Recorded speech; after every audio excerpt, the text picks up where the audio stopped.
Palashi college আয়োজিত বইমেলা। Palashi college থেকে আমাকে আমন্ত্রণ জানানো হয়েছিল বইমেলায় একটা অনুষ্ঠান করবার জন্য।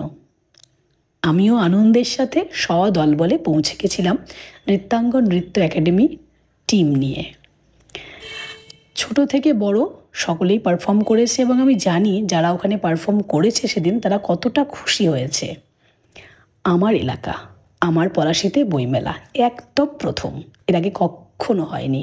পলাশী কলেজ যে এরকম একটা সুন্দর বইমেলা অনুষ্ঠান আয়োজন করেছে তার জন্য সাধুবাদ না জানিয়েই পারছি না। তবে এই বিষয়ে সব থেকে প্রথমে যার কাছ থেকে আমি সবটা শুনতে পাই সেটা আমার খুব প্রিয়, খুব কাছের বোন অনন্যা চ্যাটার্জি।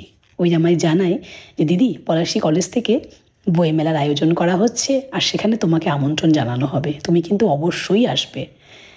ওর বলার সাথে সাথে আমি আমার ভাবনা রেডি করে ফেলি যে আমি কী করব সেখানে গিয়ে। যেটা করব সেটা সবার মনোরঞ্জন হয়, সবাই খুশি মনে নেয় এবং সেটা যেন সবসময় ইউনিক হয়, যেটা আমি সবসময় ভাবি।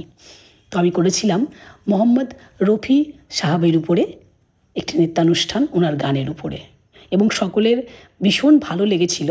কারণ পুরনো দিনের সেই একটা আনন্দ, পুরনো দিনের সেই গানের একটা আমেজ ফিরে এসেছিল। চেষ্টা করেছি সকলকে আনন্দ দিতে এবং আশা করি সকলেই খুব